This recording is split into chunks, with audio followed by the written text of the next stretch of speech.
Rate जल रहा है, रेट जल रहा है क्या?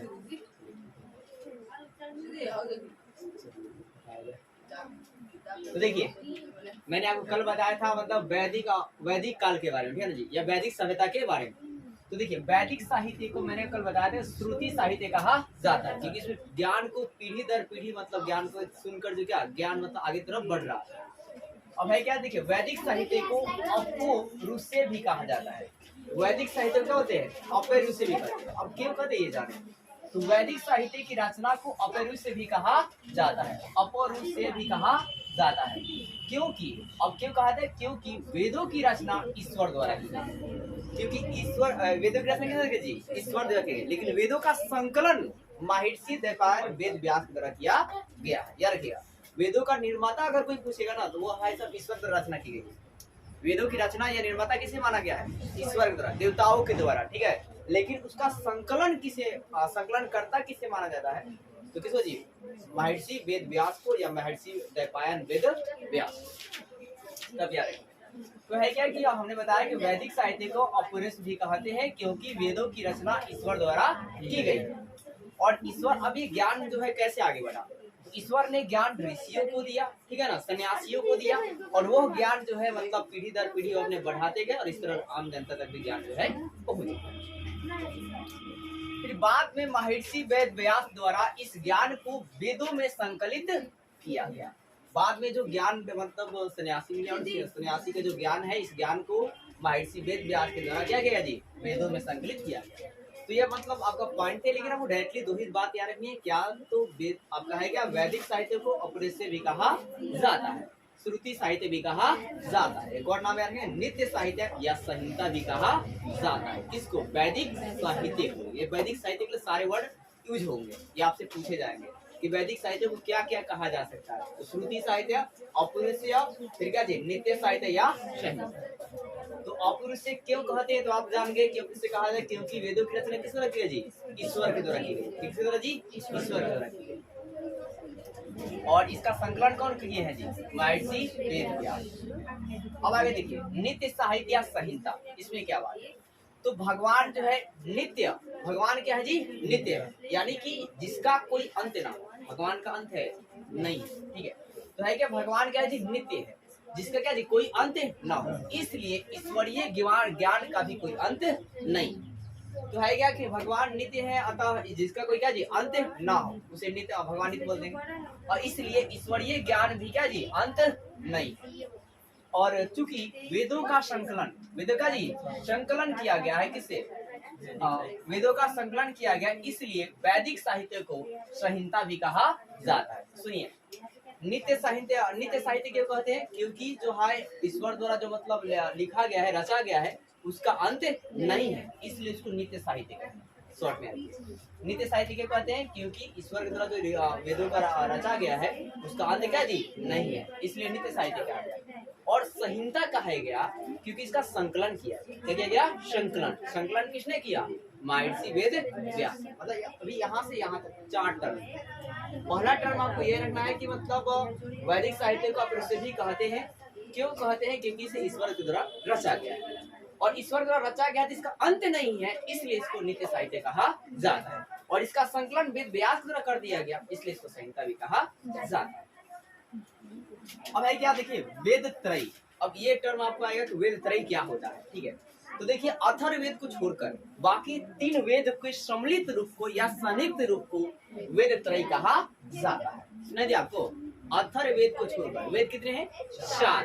वेद कितने हैं जी? 4 वेद के उपवेद भी है, ठीक है। तो है क्या कि हमने बताया वेद 4 है, कौन? ऋग्वेद, यजुर्वेद, सामवेद और कौन जी? अथर्ववेद। तो अथर्ववेद को छोड़कर जो 3 वेद है, ऋग्वेद, यजुर्वेद, सामवेद के संयुक्त रूप को ही वेद त्रयी कहा जाता है।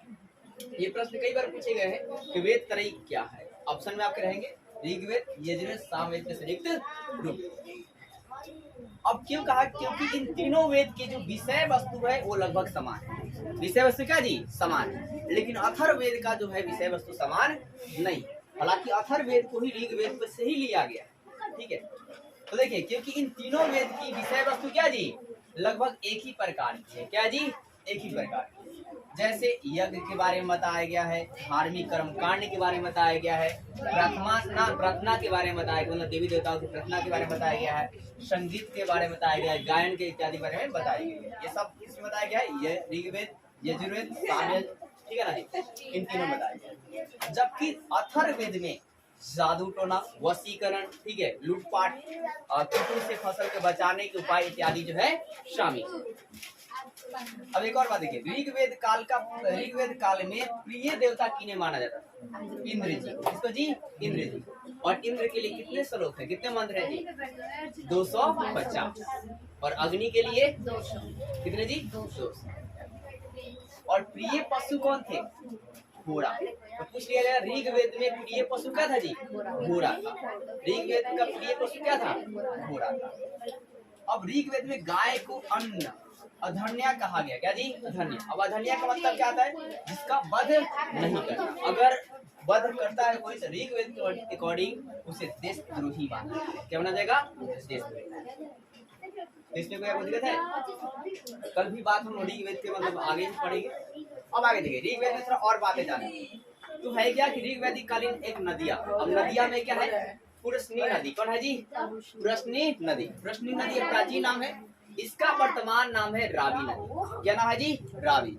और रावी नदी पर कौन सा मतलब सिंधु घाटी सभ्यता का स्थल खोजा गया था? हड़प्पा सभ्यता। कौन सा जी? हड़प्पा सभ्यता। देखिए, पुरस्नी नदी का वर्तमान नाम क्या है? रावी नदी। और रावी नदी पर कौन सा सभ्यता खोजा गया था? हड़प्पा सभ्यता की खोज।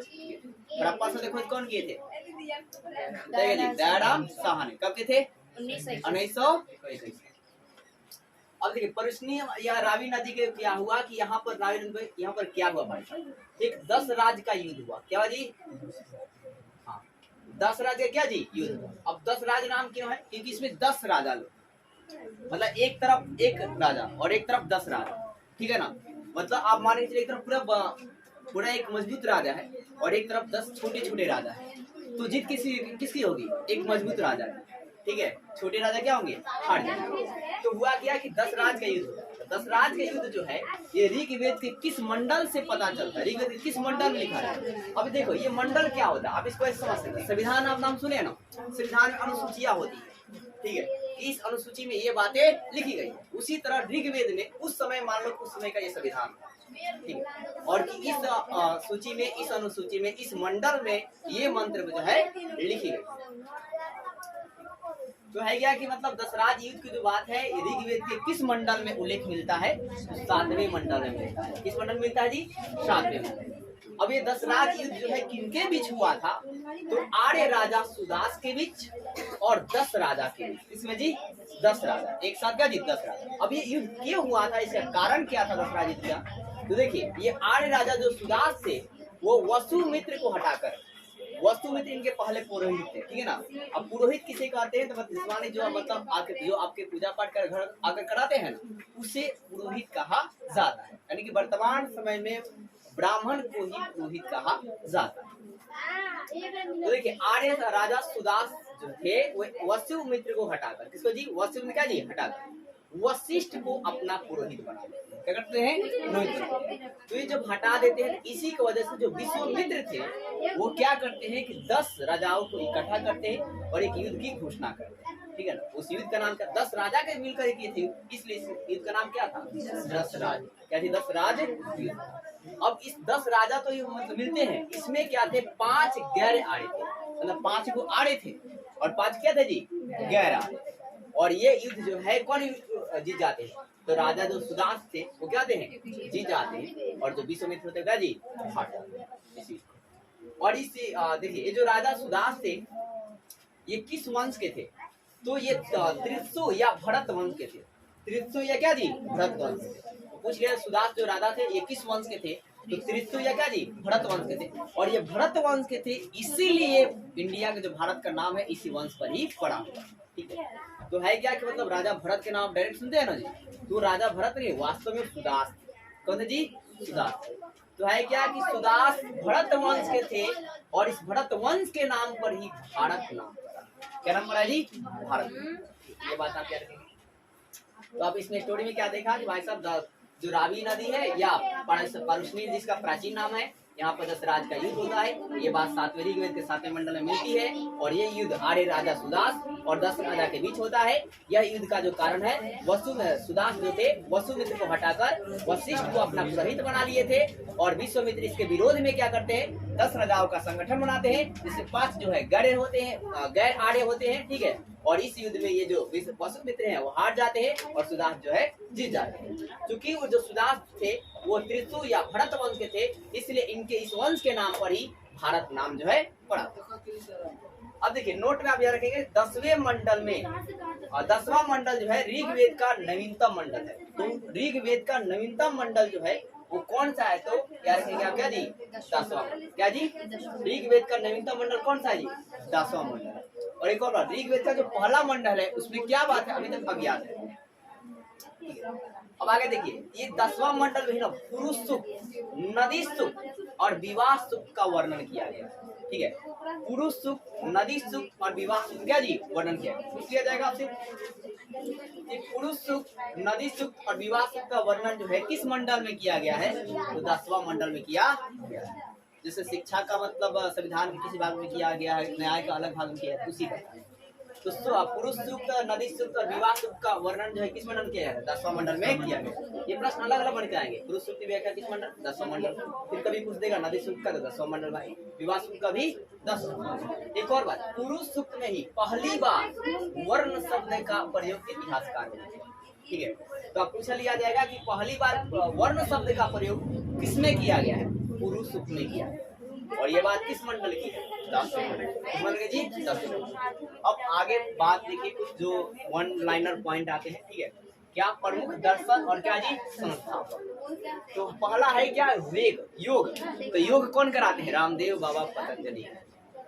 याद रहेगा आपको, परमानेंट योग कौन कराते हैं जी, रामदेव बाबा पतंजलि। मतलब भाई साहब पतंजलि ब्रांड है, लेकिन उस टाइम पतंजलि पुरोहित का नाम था, जो ठीक है ना जी, जो पंडिताई कर रहे।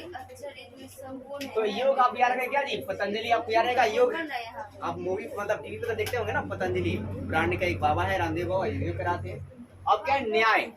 तो देखिए उस जमाने में जब 6ठी शताब्दी का दौर चल रहा था ना, तो उस जमाने में कोई न्याय दिलाने का काम कर रहा था, तो महात्मा बुद्ध थे, जिनका नाम क्या था, गौतम बुद्ध भी कहा जाता है। क्या था जी, गौतम। तो न्याय जो है याद रखिएगा, इसके संस्थापक कौन है जी, गौतम। कौन है जी, योग आपको याद हो गया होगा। योग का कौन है, पतंजलि, और न्याय का गौतम। बुद्ध मत लगेगा, गौतम से क्या, ठीक है ना, वो लॉजिक पॉइंट बता रहा है। अब देखिए क्या, सांख्य। क्या जी, सांख्य। देखिए सांख्य के मतलब संख्या ना, तो जो आपका कपिल शर्मा शो आप देखे ना, उसमें संख्या बहुत ज्यादा होती है।